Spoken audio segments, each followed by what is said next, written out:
Hello, what's up? Magandang gabi sa inyong lahat mga kamamay. So once again, nandito ulit ako upang magbigay sa inyo ng ilang mga tips and advice tungkol sa inyong buhay pag-ibig. Yes mga kamamay, maraming salamat po sa lahat ng nag-subscribe. Maraming salamat po sa lahat ng sumusubaybay sa ating mga videos. So at this moment of time mga kamamay, ang ating magiging topic ngayon is mga bagay na kailangan mong gawin upang hanap-hanapin ka ng isang lalaki. Yes mga kamamay, once na ginawa mo itong aking mga tips, I'm really sure na talagang mamimiss ka ng isang lalaki at hahanap-hanapin kanya. So bago natin simulan yung ating topic ngayong gabi, huwag niyo sana kalimutan na pindutin yung subscribe button and notification bell. Syempre, pakpindot na rin mga kamamay ng ating like button. Malaki maitutulong yan para marami pa tayong matulungan na mga newbie at mga taong nangangailangan ng ating love advice na kagaya neto. Kung nakapag-subscribe na kayo at nakapag-pindot na kayo ng like button, simulan na natin ang topic natin ngayong gabing ito. So ano nga ba mga bagay na kailangan mong gawin upang hanap-hanapin ka ng isang lalaki? So number 1, huwag kang mabilis mag-reply sa mga message niya. Yes mga kamamay, huwag kayong palaging sobrang bilis. Yung tipong kaka-reply pa lang niya, tapos kayo sunod-sunod na agad yung inyong reply sa kanya. Huwag ganyan mga kamamay.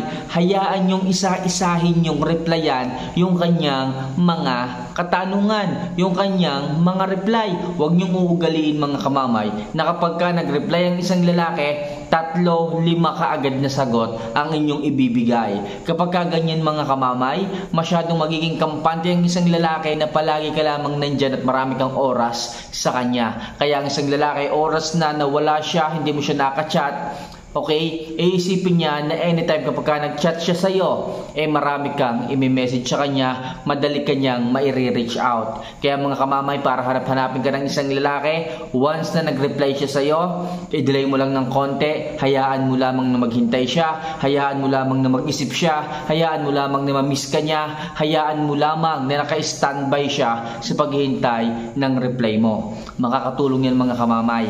Para sa ganon, hanapin ng isang lalaki ang atensyon mo.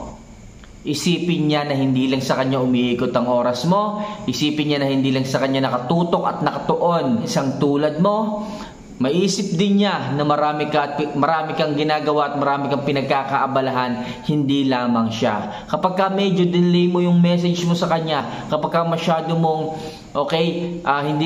kapag ka hindi ka masyadong nag-reply sa kanya, iisipin ng tao na to, marami siyang kaagaw sa oras mo. Kaya mga kamamay, lagi kanyang hahabulin, lagi kanyang i-message, lagi kanyang mamimiss kapag ka hindi ka kaagad nag-reply sa kanyang message. Kung dati kaka-reply pa lang niya, tapos ikaw sunod-sunod na kaagad, then ngayon baguhin mo yung sistema na yan. Sigurado ako maninibago ang isang lalaki at mag-iisip yan kung bakit at ano yung nangyari, bakit hindi ka kaagad nagre-reply at hindi ka kaagad ganon ka-excited na replyan ang kanyang mga message. Alright? So number 2, para sa ganon hanapin ka ng isang lalaki, gawin sa kanya ang push and pull method. Napaka-effective nito mga kamamay at kahit ako ginawa ko po ito sa aking mga naging jowa noon. Okay? Pag sinabing push and pull method, ito yung ginagawa mong maging sweet sa kanya, ginagawa mong ibigay at iparamdam sa kanya lahat ng pagmamahal mo in a certain of time. For example, ito yung ginawa ko dati. Naging sweet ako, naging malambing ako, naging mapagmahal ako, lahat ibinigay ko sa isang babae for almost 1 week straight. Okay? Gawin nyo to isang linggong dire-diretso na puro sweetness ang ipakita nyo sa kanya. Okay? So then, right after that, bigla kang mawala. 1 week ka ring mawala, walang reply, walang chat, walang paramdam sa isang babae na yon. Sigurado ako mga kamamay, mamimiss ka niya, hahanapin ka niya, magdi-demand na siya, hindi na niya maintindihan ang kanyang nararamdaman, doon lalabas ang halaga mo, doon kanya maiisip, doon niya marirealize na mahal ka na niya. Doon niya marirealize na ang hirap pala kapag ka wala ka. At syempre, doon niya marirealize ang buhay niya kapag ka wala ka. Kasi sinanay mo Kasi ibinigay mo yung 1 linggong sunod-sunod na sweetness sa kanya. Na sana yung isang babae Or nasanay ang isang lalaki. Nasanay ang isang lalaki na nandiyan ka palagi para sa kanya. Tapos, right after nung isang linggo na yon, bigla ka palang mawawala. Talagang iikot at iikot ng paghahanap ang isang lalaki sa attention mo kapag kaganyan. Lagi kanyang hahanap-hanapin, itatanong kanya sa mga kaibigan mo, itatanong kanya sa mga kakilala niya kung bakit bigla kang nawala. So kapag kaganyan mga kamamay, lalabas yung halaga mo sa isang lalaki. Marami na ang aking natulungan pagdating sa push and pull method na to. Kaya napakaganda. Sigurado akong hahanap-hanapin ka ng isang lalaki kapag ka ganyan. Alright? So number 3, para hanap-hanapin ka ng isang lalaki, sikapin mong maging masaya at masarap kang kasama.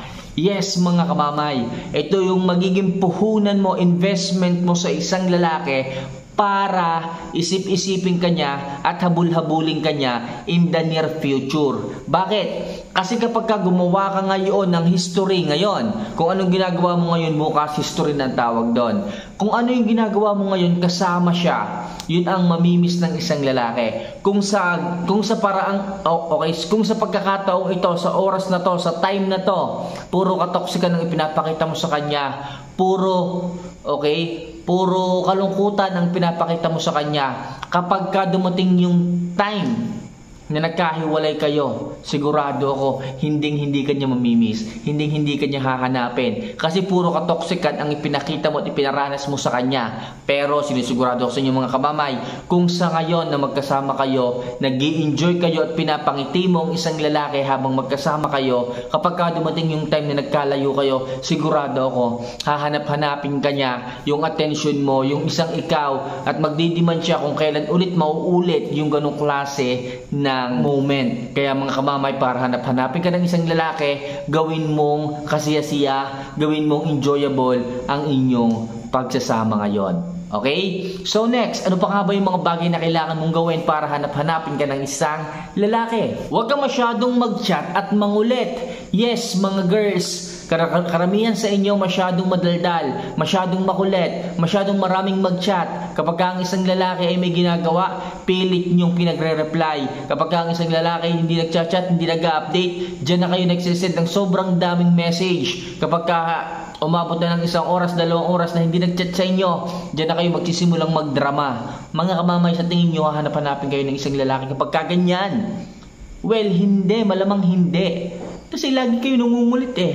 Iisipin ng isang lalaki na lagi ka lang nandyan. Lagi lang kayong nandyan para mag-message sa kanya. Nasanay na yung isang lalaki na palagi kayong nangungulit. Lagi kayong nagdadrama kapag hindi siya nagme-message. Kaya wala siyang pagkakataon na ma-miss ka. Kaya wala siyang pagkakataon na hanapin ka kasi nandyan ka lagi para sa kanya. Pero kung ang gagawin mo is titigilan mo mangulit, titigilan mo magparamdam, sigurado ako, mamimiss niya ang kakulitan mo, hahanapin niya yung presence mo, at syempre hahanapin niya yung isang ikaw na makulit, yung isang ikaw na palaging nagtatagdad ng message sa kanya, hahanapin niya yung lahat sa iyo. Kaya kung ako sa inyo, tigilan nyo muna ang mag-chat, tigilan nyo muna ang mangulit para hanap-hanapin ka ng isang lalaki. Alright? So next, ano pa nga ba yung mga bagay na kailangan mong gawin para ma-miss ka ng isang lalaki? Kung tinitiis ka, hayaan mo muna siya. Okay? So mga kamamay, alam nyo na tinitiis ka. Alam ng isang lalaki na tinitiis ka niya. Alam niya na hindi mo kaya, na hindi magparamdam sa kanya kapag ka tiniis kanya. Kaya ang ginagawa niya, pilit kang hindi nare-replyan, pilit kang hindi i-message kasi alam niya na marupok, mahina ka. Kaya sa mga bagay na ganyan,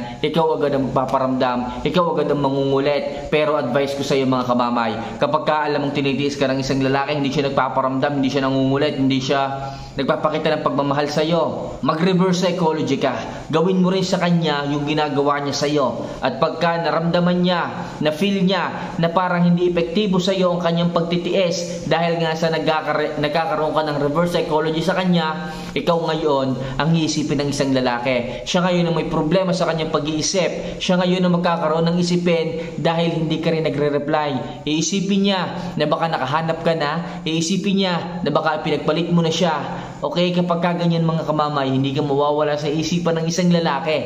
Hindi ka niya makakalimutan. At sigurado akong matatakot dyan kapag ka hindi ka nag-message sa kanya at ginawa mo yung bagay na kagaya ng ginagawa niya sa iyo. Kaya piliin mo mga kamamay na huwag mo na magparamdam kung alam mong tinitiis ka ng isang lalaki. Alright? So mga kamamay, ilan lang yan sa mga bagay na maaari mong gawin para hanap-hanapin ka ng isang lalaki. For more video and love advice na kagaya nito, huwag mong kalimutan na pindutin yung subscribe button and notification bell. And syempre, pakilike na rin ng ating channel na to para sa ganon, marami tayong matulungan ng mga viewers natin na may problema sa kanilang buhay, pag-ibig. So once again, see you for our next vlog. Paalam sa inyo.